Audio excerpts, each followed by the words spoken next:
Yeah, it's around 6 or 7 o'clock. It's our little spot. There's Jack. Say hi. So we're right on the edge of a cliff. That's part of the Niagara Escarpment. It has this nice little outcrops, if I can show you one. Oh, there it is. You see? So bits of rock fall off of the bottom and it leaves these harder pieces that kind of jut out and stay there. And sometimes they're like little pinnacles like you would see in, I think it's the Death Valley, or in Arizona in the desert, there's like these little rock formations. So the same thing happens here in Canada, where we get these little rock formations that kind of stick out, and sometimes they break away, and there's a big gap that goes down this like 200-meter drop. So I don't know if I said 200 feet before, but it's 200 meters. So there's about 3 feet in a meter, so you would times it by 3, which would be 600 feet. Jack's got a really big stick. He's collecting wood for maybe a fire later, so I'm gonna set you down if I can get a nice shot. Here. Oh, look at that. Look at that. That's pretty. Alright, I'm gonna leave you there. Get over here.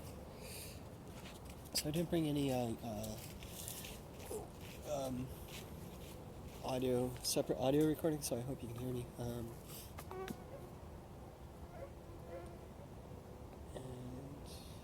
yeah, we're gonna miss the sunset because it's like kind of in behind here, and this is an east-west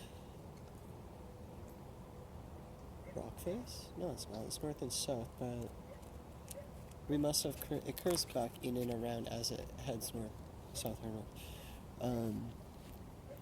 And we're by Grimsby. I'm just gonna tilt this up a bit. Hello. We're by Grimsby here in Ontario. This one is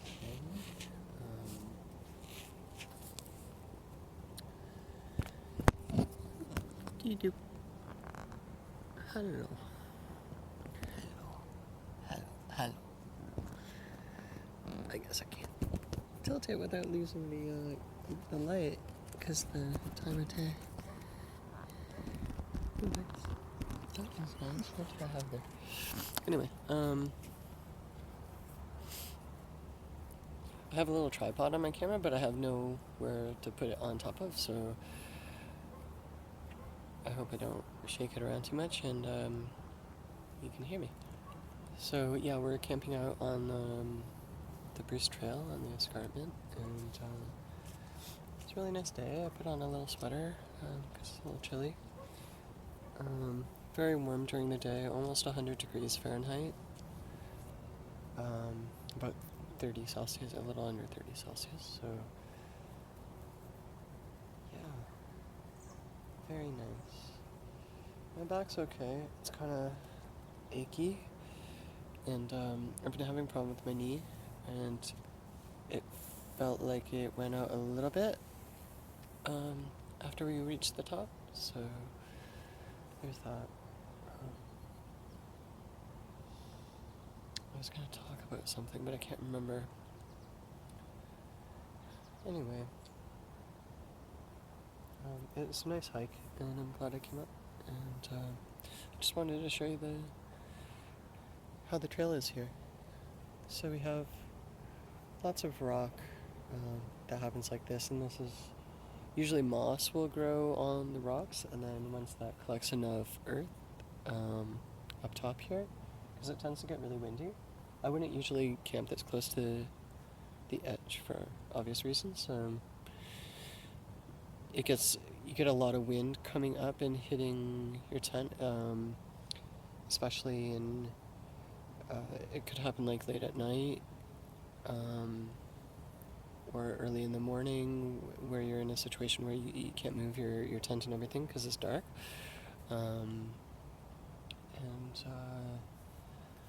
you also have to carry water uphill, and that's one thing I forgot to do. I never take the time when I arrive with the bus to. I noticed there was an A&W and a Starbucks right there, but I didn't fill up my water because I thought I could get something closer, but it was just really like these little farmhouses on the road up and kind of sparse. Even downtown, it's like really sparse between houses. There's no like stores or anything outside of where the turnoff is for the highway, and the main street of Grimsby, which we didn't really go through because the bus comes off the highway before reaching like the center of town. And the hike up was pretty rocky and overgrown because I was taking a blue marked side trail, which is an offshoot trail that either goes to water or to a parking area that you can leave your car at and hike around the area. What I tend to do is take a bus in and take it from another stop further down to come back. But this time I think I'll be just go back to the same stop because it's 10K in either direction, and it's been a long time since I've hiked, and my first time with Jack, so he's doing really well. So I'm just gonna call him. I don't know where he went to. Right. So yeah, we hiked up. I did not go into Starbucks to get water, and but we did cross like several streams where there's supposed to be streams. There's probably like 4 of them, but every single one was really dried up, so there was no way to like siphon any water off of it. So that's one thing to keep in mind, is that water might be few and far between. And also with hiking escarpment, water tends to be at the bottom of the hill, and you have to then, if you want to camp up top, you have to back up. Hey, back up.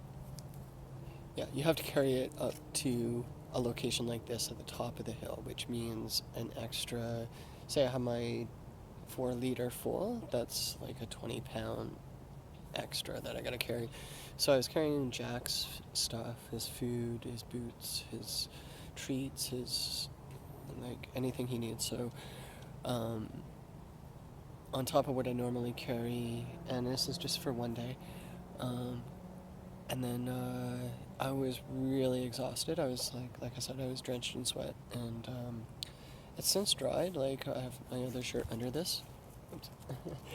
But yeah, it would have been like super heavy, but I didn't come past any water on the way, so we have very little. We got about a cup, 2 cups right now, which means no dinner, no coffee in the morning, no breakfast cooked. I did bring a bunch of almonds and pumpkin seeds and trail mix stuff. So there's that, and I can also eat like the ramen raw or in cold water, which is what I brought. Plus I brought some rice, but I can't cook it. So yeah, that's that. And it's only one day, so I'm not too concerned about it. But if it were a longer hike, I would have been more conscious and brought water filled up at Starbucks and brought that over to the trail, because from here going to say Balls Falls or Lincoln, who knows how many streams there. I know there's not much in this neck of the woods. There's a lot over in Hamilton, but even going that direction, it's about 20K to get there. So yeah, no way you could do 20K without any water. So, there's houses along the way, but I mean, I'm very hesitant. I'm very I guess a private person or something. Like, I feel really odd going up to somebody's house and knocking on their door and asking for water or trying to get to their hose. I know it's not a big deal, but I have done that once, and nobody answered the door, and when I tried to I filled up a container from a rainwater catch, and the person came out of the house. They were there apparently, and filled up my water for me, but wasn't pleased that I was there because I was kind of in the middle of nowhere. It was like way, way far north, Ontario, up towards Collingwood. So, but I had not come across a stream in like a few days at that point, and things were dried up. So be very conscious about the weather, how the heat is, or if things are drying out, because you may have water issues. So, yeah. I hope that wasn't one of those cannons for. In Vineland, which is near here, they grow Ontario grapes for like ice wine and Ontario wines, so Niagara wineries. They have these cannons that go off to keep crows and birds out of their grape fields. Which, if I was heading the other way towards Lincoln and St. Catharines and Vineland, they're very loud and they go, I think, all night. Which is really annoying, and to keep in mind if you're looking at houses over there. There's also like a big quarry mine going in that direction, so yeah, you would think Canada, there's not many people around, but there's a whole housing division. Somebody who sold their farmland there, and there's like about 100 houses over there in that lot, and same thing down the other way. There's a condo building that just went up on this waterfront there. There's like, it's funny because there's like farmland and then a condo and then a farmland and then yeah, it's strange, but yeah, this is my camping setup. Not a great sunset, just going to a gray haze, but it's nice out here. It's quiet, and we're just gonna get some rest and hang out. All right, peace. Have a nice day.